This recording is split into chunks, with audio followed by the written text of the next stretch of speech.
Religions is something that is used in many works around the world. You know, the tales of stately forces of good against the evil and dire opposite side of the same coin. They rest in the pages of ancient sacred scriptures of different cultures, and with JoJo it's no different. And the author of the series seems especially fascinated with the Christian denominations, sometimes alluding to it directly and other times not so much. But that is not to say there isn't the schizophrenia of the fans and a liability on their part to look too much into things. Just know that this analysis was warranted under both pretenses, so answer yourselves against the sofa, because today I will be talking about JoJo's bizarre adventure and its relation with Christianity, from confirmations to theories about the parallels of Araki's narrative with the Christian story. But first I need you to help by leaving a like on this video and subscribing to the channel. Also hit the bell so that Epitaph will keep you apprised of my latest uploads. And lastly but not least, leave a comment down below to help this video reach more passionate JoJo fans like you. Alright, let's get to the video.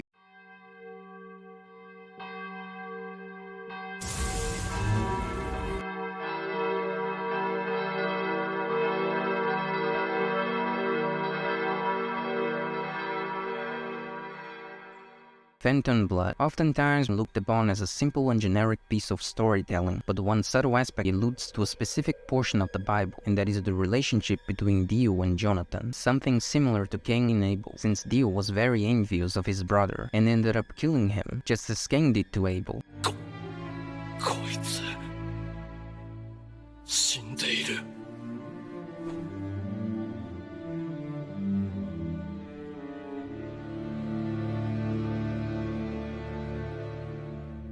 With Jonathan on one side of the spectrum representing purity and kindness, while Dio is the antithesis to that.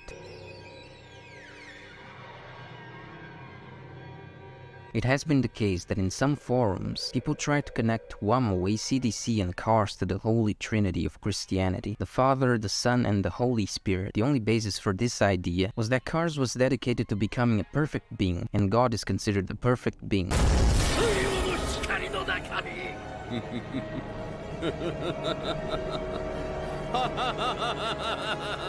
To be honest, I don't see the parallels with this one because God is already a perfect being. He didn't have to become one. But tell me if you think this makes sense in the comment section.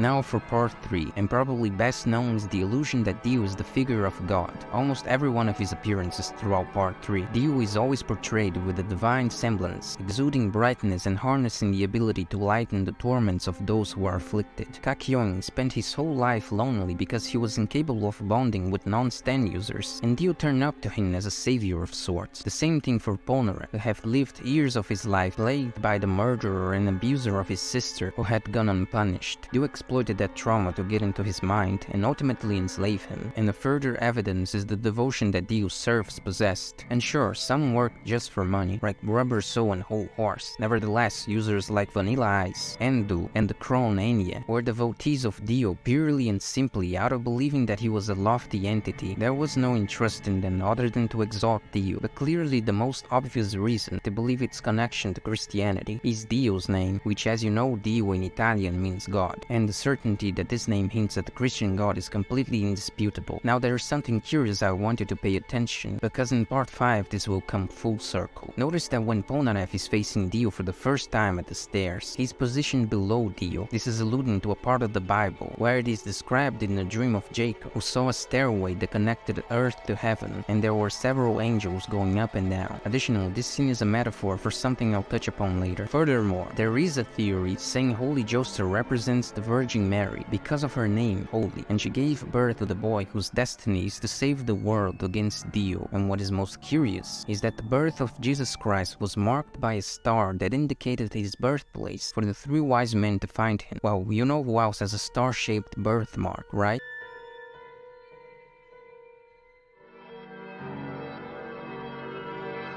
Part 4. I didn't find many references to Christianity in Diamond is Unbreakable, but there are still some that are important to mention. We can see that the dead characters are required to go through a certain path in order to reach the eternal rest, plainly hinting at the purgatory, which is the state your soul reaches after death or rapture, a concept introduced by the Italian Dante Alighieri in his famous narrative poem, The Divine Comedy. This condition is described as being a fire purifier your soul needs to experience, conducive to enter heaven as a new creature creature and completely segregated from her earthly sins. Reimi's necessity to capture and bring Kira to justice would be a delineation of the cleansing of the soul so that she can reach heaven serenely. But there comes a point that is more debatable. Differently from Reimi, Shigeshi was not trapped in the Alley of Souls or had any kind of purification process, at least not seemingly. His arrival at the afterlife was not as tranquil as Reimi's. Shigeshi ascended, suffering and agonizing in pain, as if still suffering from Killer Queen's detonation, despite of having already entered a transcendental state. One can interpret that this pain can be his purgatory, and that was the manner in which his soul was purified to reach heaven, and whereas Shigeshi and Reimi preceded Pucci reaching heaven in one way or another, Kira did not have the same fate, being taken away in the Alley of Souls. Reimi says that despite not knowing where he's going, he will never have peace and quiet, which was Kira's only goal. In the spin-off Dead Man's Questions, we get our answer as to what was Kira's fate. To understand better this story, it basically deals with Kira's soul's eternal search for peace and tranquility, something his soul will never find, consisting of his hell.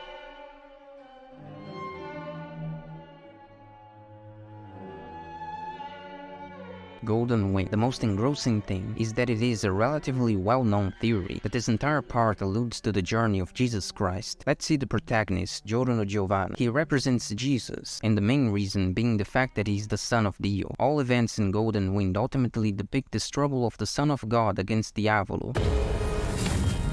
Che a questo punto è molto probabile che tu sappia già che simile al caso di Dio, la traduzione della parola diavolo è devil in inglese. Another fact that links Giorno to the figure of Jesus is the power of his stand, who can create life from inanimate objects and is often used to heal the wounds of his companions, just as Jesus did with the lepers, who went to him pleading for help. Another notable similarity happens after Bruno Bucciarati meets Passioni's boss, an injury that led to his death. Giorno uses his abilities to cure him, and as a consequence of that, his soul temporarily returned to his body, similar to the resurrection of Lazarus, one of the main existing miracles from the Bible. But it doesn't stop there. Bucciarati's gang can be interpreted as the apostles, since everyone there had doubts about Giorno, but their trust was earned over time. Furthermore, Panna-Cotta Fugu was supposed to be an allegory of Judas Iscariot, as in Araki's original idea for Golden Wind. Fugu would betray the gang, but as Araki was going through severe depression at the time, this detail was not included. After all, one of the worst things ever is being betrayed by a friend. Let's analyze the main villain of this part. During all of the events of Part 5, we see Diavolo trying to change his own fate,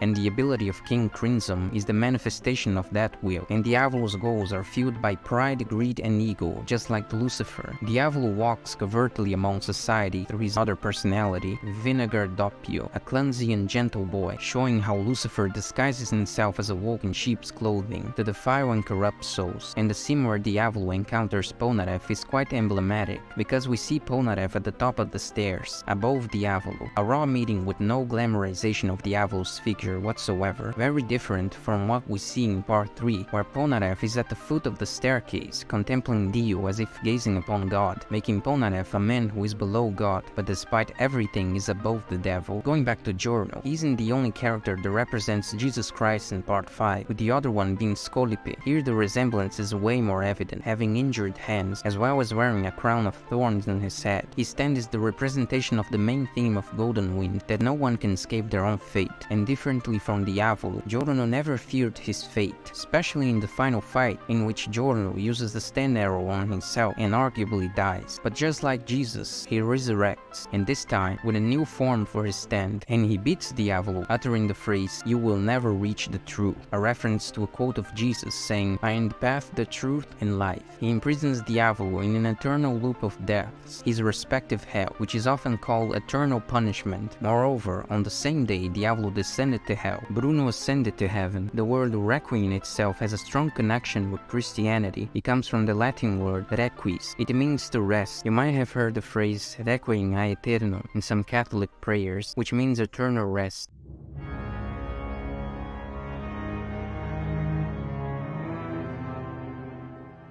At this point, things have become a lot clearer, because all the plot is based around the desire of the main antagonist. Enrico Pucci wants to reach heaven, even if it's not a theological heaven that we know, but the highest level of human evolution. During all events of Part 6, Pucci speaks philosophically about biblical passages, and what he considers to be the difference between a man and an animal, that would be the desire to reach heaven. We also have several other biblical allegories, such as the 4 horsemen of the apocalypse. I'm referring to the sons of Dio, Ungalo, Riccio, Donatello and Giotto, which makes a lot of sense since the stand Pucci gained by following the diary's instruction has the same function as the Bible, teaching the right path that will ultimately lead to heaven. It is based on the horsemen of the apocalypse. It brings the end of times and the renewal of the world. He comes riding a white horse, which in itself is a symbol of Renaissance. We also have references to the 10 plagues of Egypt, like the death of the firstborn, symbolized by the death of Jolene, the skin disease represented by Yo-Yo-Ma's acidic saliva, the frog plague symbolized by the rain of frogs the weather report caused, and the blood of Jotaro that stained the waters, which is in reference to what happened to the Nile River that got turned into blood and rendered undrinkable. Unlike the previous appearances, in Stone Ocean, Dio was portrayed as a calm, perspicacious, studious, and serene man, very different from the hysterical figure and the psycho we are used to seeing. It is precisely these traits that fascinated Pucci, and in his own words, "I worship Dio as much as I do God," once more reaffirming the author's intention of giving Dio this divine status. Pucci faithfully followed Dio's orders. In short, Pucci is the angel who acts on God's will alongside with God's children. Each of Dio's sons had 1 stand, and Pucci had 3. In total, 7 stands. According to the belief, there are 7 superior archangels.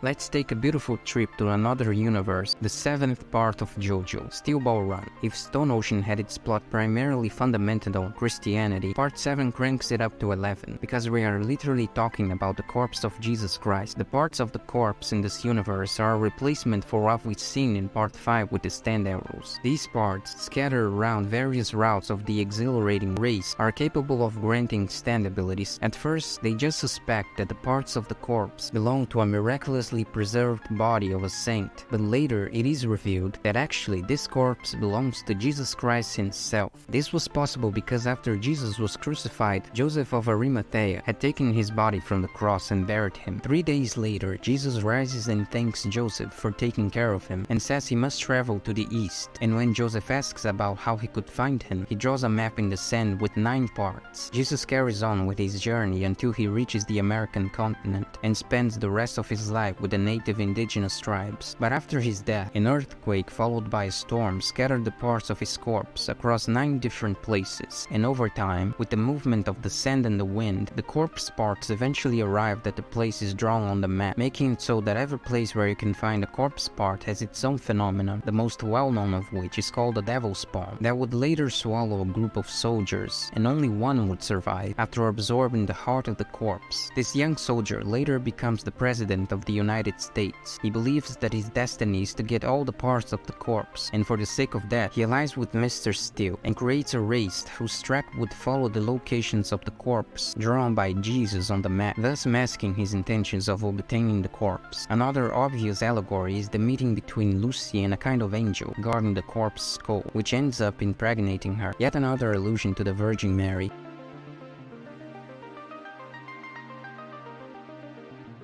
We only have shallow speculations about what could be considered allegory or not, but the most famous is that Yasuo and Josuke, the 2 principal characters of JoJolion, would be a representation of Adam and Eve, while the Lokakaka fruit would be the forbidden fruit of the knowledge of good and evil, but this is nothing short of speculation.